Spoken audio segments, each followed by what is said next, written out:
ವಿಕ್ರಮಾದಿತ್ಯ ಅದ್ಧೂರಿಯಾಗಿ ನವರಾತ್ರಿಯನ್ನು ಆಚರಿಸುತ್ತಿದ್ದರು ಮತ್ತು ಪ್ರತಿದಿನ ಒಂದೊಂದು ಗ್ರಹದ ಬಗ್ಗೆ ಮಥನವನ್ನು ಏರ್ಪಡಿಸುತ್ತಿದ್ದನು. ಕೊನೆಯ ದಿನ ಅದು ಶನಿ ಮಹಾತ್ಮನ ಬಗ್ಗೆಯದಾಗಿತ್ತು. ಬ್ರಾಹ್ಮಣನು ಶನಿ ಮಹಾತ್ಮನ ಬಗ್ಗೆ ವಿವರಿಸುತ್ತಾ ಶನಿ ಮಹಾತ್ಮನ ಶಕ್ತಿಯ ಬಗ್ಗೆ ಮತ್ತು ಧರಣಿಯಲ್ಲಿ ಧರ್ಮ ಸ್ಥಾಪಿಸುವುದರಲ್ಲಿ ಆತನ ಪಾತ್ರದ ಬಗ್ಗೆ ಹೇಳುತ್ತಾನೆ. ಆ ಬ್ರಾಹ್ಮಣನು ಆ ಸಮಾರಂಭದಲ್ಲಿ ವಿಕ್ರಮನ ಜಾತಕದ ಪ್ರಕಾರ ಶನಿ ಗ್ರಹವು 12ನೇ ಹಂತದಲ್ಲಿ ಪ್ರವೇಶಿಸುತ್ತಿದೆ, ಇದು ಬಹಳ ಕೆಡುಕಿಗೆ ಕಾರಣವಾಗುತ್ತದೆ ಎಂದನು. ಆದಾಗ್ಯೂ ವಿಕ್ರಮನಿಗೆ ತೃಪ್ತಿ ಆಗಲಿಲ್ಲ.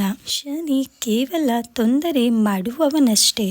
ತನ್ನ ಸ್ವಂತ ತಂದೆ ಸೂರ್ಯನಿಗೂ ಗುರು ಬೃಹಸ್ಪತಿಗೂ ತೊಂದರೆ ಕೊಟ್ಟವನಿಂದ. ಆದುದರಿಂದ ತನ್ನ ಪೂಜೆ ಸ್ವೀಕರಿಸಲು ಶನಿಗೆ ಅರ್ಹತೆ ಇಲ್ಲವೆಂದು ಬಿಟ್ಟ ವಿಕ್ರಮ. ಶ್ರೀದೇವಿಯ ಸಂಪೂರ್ಣ ಆಶೀರ್ವಾದವು ತನಗಿದೆ ಎಂದು ವಿಕ್ರಮನಿಗೆ ಬಹಳ ಹೆಮ್ಮೆ ಇತ್ತು. ನವರಾತ್ರಿಯ ಆಚರಣೆಯ ಈ ಸಂದರ್ಭದಲ್ಲಿ ಜನ ಸಮೂಹದ ಮುಂದೆ ತನಗೆ ಅವಮಾನವಾಯಿತೆಂದು ಶನಿ ಮಹಾತ್ಮನಿಗೆ ಕೋಪ ಉಂಟಾಯಿತು. ವಿಕ್ರಮನು ತನ್ನನ್ನು ಪೂಜಿಸುವಂತೆ ಮಾಡುವುದಾಗಿ ಶನಿ ಮಹಾತ್ಮ ಸವಾಲನ್ನೆಸೆದ. ಶನಿ ಮಹಾತ್ಮ ಆಕಾಶದಲ್ಲಿ ಮಾಯವಾದಾಗ ವಿಕ್ರಮನು ಅದೊಂದು ಆಕಸ್ಮಿಕವಷ್ಟೇ ಮತ್ತು ತನಗಿರುವ ಆಶೀರ್ವಾದದಿಂದ ತನಗೊದಗುವ ಎಲ್ಲ ಸವಾಲುಗಳನ್ನು ಎದುರಿಸುವುದಾಗಿ ಹೇಳಿದ. ಬ್ರಾಹ್ಮಣನು ಜಾತಕದ ಪ್ರಕಾರ ಹೇಳಿರುವುದು ಸರಿ ಇರಬಹುದು, ಆದರೆ ಶನಿ ಅಷ್ಟೊಂದು ದೊಡ್ಡವನೆಂದು ತಾನು ಒಪ್ಪಿಕೊಳ್ಳಲು ಸಿದ್ಧನಿಲ್ಲ ಎಂದನು ವಿಕ್ರಮ. ಏನು ನಡೆಯಬೇಕೋ ಅದು ನಡೆದೇ ತೀರುತ್ತದೆ, ಏನು ನಡೆಯುವುದಿಲ್ಲವೋ ಅದು ನಡೆಯುವುದೇ ಇಲ್ಲ. ಆದುದರಿಂದ ತಾನು ಶನಿ ಸವಾಲನ್ನು ಸ್ವೀಕರಿಸುವುದಾಗಿಯೂ ಹೇಳಿದ. ಒಂದು ದಿನ ಕುದುರೆ ಮಾರಾಟಗಾರನೊಬ್ಬ ಅರಮನೆಗೆ ಬಂದು ವಿಕ್ರಮನ ಸಾಮ್ರಾಜ್ಯದಲ್ಲಿ ಯಾರೂ ತನ್ನ ಕುದುರೆಯನ್ನು ಕೊಳ್ಳಲಾರರು ಎಂದು ಹೇಳಿದನು. ಈ ಕುದುರೆ ಕ್ಷಣಾರ್ಧದಲ್ಲಿ ಆಕಾಶಕ್ಕೆ ನೆಗೆದು ಮರುಕ್ಷಣವೇ ಭೂಮಿಗೆ ಮರಳುವ ವಿಶೇಷವನ್ನು ಹೊಂದಿರುವುದಾಗಿ ಹೇಳಿದ. ಈ ರೀತಿ ಅದು ಹಾರಬಹುದು ಅಥವಾ ಭೂಮಿಯ ಮೇಲೆ ಓಡಬಹುದು. ವಿಕ್ರಮನಿಗೆ ಇದನ್ನು ನಂಬಲು ಸಿದ್ಧನಿರಲಿಲ್ಲ. ಅದಕ್ಕಾಗಿ ಒಮ್ಮೆ ಆ ಕುದುರೆಯ ಮೇಲೆ ಸವಾರಿ ಮಾಡಿ ಅನಂತರ ಕೊಂಡುಕೊಳ್ಳುವುದಾಗಿ ಹೇಳಿದನು. ಮಾರಾಟಗಾರನು ಇದಕ್ಕೆ ಒಪ್ಪಿದ ಮೇಲೆ ವಿಕ್ರಮನು ಆ ಕುದುರೆ ಮೇಲೆ ಕುಳಿತು ಅದಕ್ಕೊಂದು ಚಾಟಿ ಏಟು ಕೊಟ್ಟನು. ಮಾರಾಟಗಾರನು ಹೇಳಿದ ಹಾಗೆ ಆ ಕುದುರೆ ಅವನನ್ನು ಆಕಾಶಕ್ಕೆ ಎಳೆದುಕೊಂಡು ಹೋಯಿತು. ಎರಡನೆಯ ಏಟಿಗೆ ಅದು ಭೂಮಿಗೆ ಬರಬೇಕಿತ್ತು, ಆದರೆ ಬರಲಿಲ್ಲ. ಬದಲಾಗಿ ವಿಕ್ರಮನನ್ನು ದೂರಕ್ಕೆ ಕರೆದುಕೊಂಡು ಹೋಗಿ ಕಾಡಿನೊಳಗೆ ಎಸೆಯಿತು.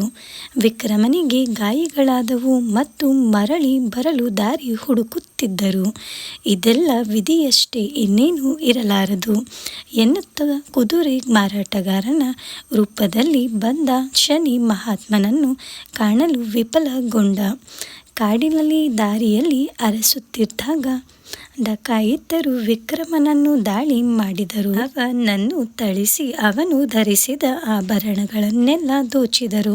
ಇನ್ನು ಪರಿಸ್ಥಿತಿಯ ಅರಿವಿಲ್ಲದ ವಿಕ್ರಮ ಕಳ್ಳರು ತನ್ನ ಕಿರೀಟವನ್ನಷ್ಟೇ ಒಯ್ದರು, ತನ್ನ ತಲೆಯನ್ನಲ್ಲವಲ್ಲ ಎಂದನು. ಬಾಯಾರಿಕೆಗೆ ಹತ್ತಿರ ಕಂಡ ನದಿಯೊಂದರ ಬಳಿ ಸಾಗಿದಾಗ ಕಾಲು ಜಾರಿ ವಿಕ್ರಮನನ್ನು ಎಷ್ಟು ದೂರಕ್ಕೆ ಎಳೆದುಕೊಂಡು ಹೋಗಿಬಿಟ್ಟಿತು. ವಿಕ್ರಮನು ಬಹು ಕಷ್ಟದಿಂದ ಒಂದು ಪಟ್ಟಣದ ಒಳಗೆ ಬಂದನು. ಹಸಿದುಕೊಂಡು ಮರದ ನೆರಳಲ್ಲಿ ಕುಳಿತನು. ವಿಕ್ರಮನು ಕುಳಿತ ಮರದ ಎದುರಿಗೆ ಒಂದು ಅಂಗಡಿ ಇತ್ತು. ಆ ಅಂಗಡಿ ಒಡೆಯನಿಗೆ ಸದಾ ಹಣದ್ದೇ ಚಿಂತೆ. ವಿಕ್ರಮನು ಆ ಮರದ ಕೆಳಗೆ ಕುಳಿತದ್ದೇ ತಡ ಆ ಅಂಗಡಿಗೆ ಅಧಿಕ ಜನರು ಬಂದು ಒಳ್ಳೆ ವ್ಯಾಪಾರವಾಯಿತು. ಹಣದ ದುರಾಸೆಯ ಆ ವರ್ತಕ ಇದನ್ನು ಗ್ರಹಿಸಿ ವಿಕ್ರಮನನ್ನು ಮನೆಗೆ ಆಹ್ವಾನಿಸಿ ಊಟ ಬಡಿಸಿದನು. ಅಂಗಡಿಯಲ್ಲಿ ಒಳ್ಳೆ ವ್ಯಾಪಾರ ಕಂಡ ವರ್ತಕನು ಇದನ್ನು ಮುಂದುವರೆಸುವ ದೆಸೆಯಿಂದ ವಿಕ್ರಮನನ್ನು ತನ್ನಲ್ಲಿ ಉಳಿಸಿಕೊಳ್ಳುವ ಯೋಜನೆಯನ್ನು ಹೂಡಿದನು. ಅದರ ಪ್ರಕಾರ ತನ್ನ ಮಗಳನ್ನು ವಿಕ್ರಮನನ್ನು ಮದುವೆಯಾಗಲು ಹೇಳುತ್ತಾನೆ. ಊಟವಾದ ನಂತರ ವಿಕ್ರಮನು ಕೋಣೆಯೊಂದರಲ್ಲಿ ವಿಶ್ರಮಿಸುತ್ತಿದ್ದಾಗ ವರ್ತಕನ ಮಗಳು ಆ ಕೋಣೆಯನ್ನು ಪ್ರವೇಶಿಸಿದಳು. ವಿಕ್ರಮನು ಪವಡಿಸಿದ ಹಾಸಿಗೆಯ ಬಳಿ ವಿಕ್ರಮನು ಎಚ್ಚರಗೊಳ್ಳುವುದನ್ನೇ ಕಾಯುತ್ತಿದ್ದಳು. ನಿಧಾನಕ್ಕೆ ಅವಳಿಗೂ ನಿದ್ದೆ ಆವರಿಸಿದಂತಾಯಿತು. ತನ್ನ ಒಡವೆಗಳನ್ನೆಲ್ಲ ತೆಗೆದು ಬಾತುಕೋಳಿಯ ಚಿತ್ರಪಟ ನೇತು ಹಾಕಿದ್ದ ಮೊಳೆಗೆ ತಗುಲಿ ಹಾಕಿದಳು. ಅನಂತರ ನಿದ್ರೆಗೆ ಶರಣಾದಳು. ಎಚ್ಚರಗೊಂಡ ವಿಕ್ರಮನು ನೋಡುತ್ತಾನೆ. ಚಿತ್ರಪಟದಲ್ಲಿ ಮೂಡಿದ ಬಾತುಕೋಳಿ ಆ ಪಟಕ್ಕೆ ತಗುಲಿ ಹಾಕಿದ ಒಡವೆಗಳನ್ನು ನುಂಗುತ್ತಿತ್ತು. ಆಶ್ಚರ್ಯದಿಂದ ನೋಡುತ್ತಿದ್ದಂತೆಯೇ ನಿದ್ದೆಯಿಂದೆದ್ದ ವರ್ತಕನ ಮಗಳು ನಾನಿಟ್ಟಿದ್ದ ಸ್ಥಳದಲ್ಲಿ ಒಡವೆಗಳು ಕಾಣೆಯಾಗಿರುವುದನ್ನು ಕಂಡು ತನ್ನ ತಂದೆಯನ್ನು ಕೂಗಿ ವಿಕ್ರಮನೇ ಅದನ್ನು ಕದ್ದಿರುವುದಾಗಿ ಹೇಳಿದಳು. ವಿಕ್ರಮನನ್ನು ರಾಜನ ಬಳಿಗೆ ಕರೆದೊಯ್ಯಲಾಯಿತು. ವರ್ತಕನ ಆರೋಪವನ್ನು ಆಲಿಸಿದ ರಾಜನು ವಿಕ್ರಮನ ಕೈಕಾಲುಗಳನ್ನು ಕತ್ತರಿಸಿ ಕಾಡಿಗೆ ಬಿಟ್ಟು ಬಿಡಬೇಕೆಂದು ಆಜ್ಞಾಪಿಸಿದರು. ನಡೆದಾಡಲು ಸಾಧ್ಯವಾಗದೆ ರಕ್ತ ಸುರಿಸಿಕೊಂಡು ನರಳುತ್ತಿದ್ದ ವಿಕ್ರಮನನ್ನು ಆ ದಾರಿಯಲ್ಲಿ ಉಜ್ಜಯಿನಿಯ ತನ್ನ ತವರು ಮನೆಯಿಂದ ಗಂಡನ ಮನೆಗೆ ಹಾದು ಹೋಗುತ್ತಿದ್ದ ಮಹಿಳೆಯೊಬ್ಬಳು ಗುರುತಿಸಿದಳು. ಆತನ ಬಗ್ಗೆ ವಿಚಾರಿಸಿ ಕುದುರೆ ಸವಾರಿ ಮಾಡುತ್ತಾ ಮಾಯವಾದ ರಾಜನ ಬಗ್ಗೆ ಉಜ್ಜಯಿನಿಯ ಜನರು ಆತಂಕಗೊಂಡಿದ್ದಾರೆ ಎಂದು ಹೇಳಿದಳು. ಆಕೆಯ ಭಾವ-ಮೈದುನನಿಗೆ ವಿಕ್ರಮನನ್ನು ತನ್ನ ಮನೆಯಲ್ಲಿ ಉಳಿಸಿಕೊಳ್ಳಬೇಕೆಂದು ವಿನಂತಿಸಿಕೊಂಡಳು. ಅವನ ಕುಟುಂಬವು ನೌಕರರ ವರ್ಗದವರಾಗಿದ್ದು ವಿಕ್ರಮನು ಕೆಲಸ ಕೇಳಿದನು. ತಾನು ಹೊಲದಲ್ಲಿ ಕುಳಿತು ಎತ್ತುಗಳನ್ನು ಕಾಳುಗಳನ್ನು ಬೇರ್ಪಡಿಸುವುದಕ್ಕಾಗಿ ತಿರುಗುವುದಕ್ಕಾಗಿ ಕೂಗಿ ಕೂಗಿ ಅದನ್ನು ಮಾಡಿಸುತ್ತೇನೆ ಎಂದನು. ಬಹುಕಾಲದವರೆಗೂ ಇನ್ನೊಬ್ಬರ ಮನೆಯಲ್ಲಿ ಅತಿಥಿಯಾಗಿ ಉಳಿಯಲು ತನಗಿಷ್ಟವಿಲ್ಲ ಎಂದನು. ಒಂದು ಸಂಜೆ ವಿಕ್ರಮನು ಕಾರ್ಯನಿರತನಾಗಿದ್ದಾಗ ಜೋರಾಗಿ ಬೀಸುವ ಗಾಳಿಗೆ ದೀಪ ಆರಿತು. ಆಗ ದೀಪಕ ರಾಗವನ್ನು ಹಾಡಿ ದೀಪಗಳನ್ನು ಹೊತ್ತಿಸಿದನು. ಈ ರಾಗವು ಪಟ್ಟಣದ ಎಲ್ಲ ದೀಪಗಳನ್ನು ಹೊತ್ತಿಸಿತು. ಆ ಪಟ್ಟಣದ ಎಲ್ಲ ದೀಪಗಳನ್ನು ಹೊತ್ತಿಸಿತು. ಆ ಪಟ್ಟಣದ ರಾಜಕುಮಾರಿ ದೀಪಕ ರಾಗವನ್ನು ಹಾಡಿ ದೀಪವನ್ನು ಹೊತ್ತಿಸಿದವರು ಯಾರೇ ಆಗಿರಲಿ ಅವರನ್ನು ನಾನು ಮದುವೆಯಾಗುವುದಾಗಿ ಘೋಷಿಸಿದಳು. ಅಂಗವಿಕಲನಾದ ವಿಕ್ರಮನಿಂದಾಗಿ ದೀಪ ಹೊತ್ತಿದ್ದನ್ನು ಕಂಡು ಚಕಿತಳಾದರೂ ರಾಜಕುಮಾರಿ ಅವನನ್ನೇ ಮದುವೆಯಾಗುವುದಾಗಿ ನಿರ್ಧರಿಸಿದಳು. ವಿಕ್ರಮನನ್ನು ನೋಡಿದ ರಾಜನಿಗೆ ತಾನು ಕಳ್ಳತನದ ಅಪರಾಧಕ್ಕೆ ಕೈಕಾಲು ಮುರಿಸಿ ಕಾಡಿಗಟ್ಟಿದ ವ್ಯಕ್ತಿ ಈತನೇ ಎಂದು ನೆನಪಾಗಿ ಈಗ ತನ್ನ ಮಗಳನ್ನು ಮದುವೆಯಾಗಲು ಪ್ರಯತ್ನಿಸುತ್ತಿದ್ದಾನೆಂದು ಕೋಪೋದ್ರೇಕಗೊಂಡ. ತನ್ನ ಕತ್ತಿಯನ್ನು ಹೊರತೆಗೆದು ವಿಕ್ರಮನ ತಲೆಯನ್ನು ತೆಗೆಯಲು ಮುಂದಾದ.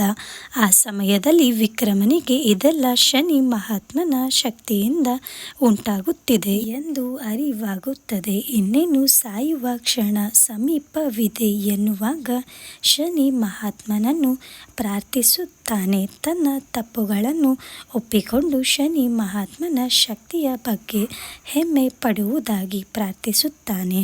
ಶನಿ ಮಹಾತ್ಮ ಪ್ರತ್ಯಕ್ಷನಾಗಿ ವಿಕ್ರಮನ ಕೈಕಾಲುಗಳನ್ನು ಮೊದಲಿನ ರೀತಿಯಲ್ಲೇ ಮಾಡಿ ಒಡವೆಗಳನ್ನು ಮತ್ತು ಆತನಿಗೆ ಸೇರಿದ್ದ ಎಲ್ಲವನ್ನು ಮರಳಿ ಕೊಟ್ಟನು. ವಿಕ್ರಮನು ತಾನು ಅನುಭವಿಸಿದ ಹಿಂಸೆಯನ್ನು ಸಾಮಾನ್ಯರಿಗೆ ಕೊಡದಿರಲು ಪ್ರಾರ್ಥಿಸಿದನು. ತನ್ನಂಥ ಬಲಿಷ್ಠನೇ ತಾಳುವುದಕ್ಕೆ ಆಗದಿದ್ದ ಮೇಲೆ ಇನ್ನು ಸಾಮಾನ್ಯರು ತಡೆದುಕೊಳ್ಳಲಾರರು ಎಂದನು. ಸಾಮಾನ್ಯರಿಗೆ ನೋವು ಕೊಡದಿರಲು ಶನಿ ಮಹಾತ್ಮ ಒಪ್ಪಿದನು. ರಾಜನಿಗೆ ಇದೆಲ್ಲ ಗೊತ್ತಾಗಿ ತನ್ನ ರಾಜ್ಯವನ್ನು ವಿಕ್ರಮನ ಸಾಮ್ರಾಜ್ಯಕ್ಕೆ ಒಪ್ಪಿಸಿ ತನ್ನ ಮಗಳನ್ನು ಮದುವೆ ಮಾಡಿ ಕೊಡುವುದಾಗಿ ಹೇಳಿದನು. ಇದೇ ಸಮಯಕ್ಕೆ ಹಿಂದೆ ಉಲ್ಲೇಖಿಸಿರುವ ವರ್ತಕನು ಅರಮನೆಗೆ ಓಡೋಡಿ ಬಂದು ಆಭರಣಗಳನ್ನು ತಾನು ನುಂಗಿದ ಚಿತ್ರಪಟದಲ್ಲಿದ್ದ ಬಾತುಕೋಳಿ ತನ್ನ ಬಾಯಿಂದ ಆಭರಣಗಳನ್ನು ಕಕ್ಕಿತು ಎಂದು ಹೇಳಿದನು. ವರ್ತಕನು ತನ್ನ ಮಗಳನ್ನು ರಾಜ ವಿಕ್ರಮನಿಗೆ ದಾರಿ ಎರೆದು ಕೊಡುವುದಾಗಿ ಹೇಳುತ್ತಾನೆ. ವಿಕ್ರಮನು ಉಜ್ಜಯಿನಿಗೆ ಮರಳಿ ಶನಿ ಮಹಾತ್ಮನ ಆಶೀರ್ವಾದದಿಂದ ಶ್ರೇಷ್ಠ ಸಾಮ್ರಾಟನೆನಿಸಿಕೊಂಡರು. ಇಷ್ಟು ತಿಳಿಸೋದಕ್ಕೆ ಇಷ್ಟಪಡ್ತೀನಿ. ವಿಡಿಯೋ ನೋಡಿದ್ದಕ್ಕಾಗಿ ಧನ್ಯವಾದಗಳು. ನಿಮ್ಮೆಲ್ಲರ ಬದುಕು ಬಂಗಾರವಾಗಲಿ. ನಮಸ್ತೆ.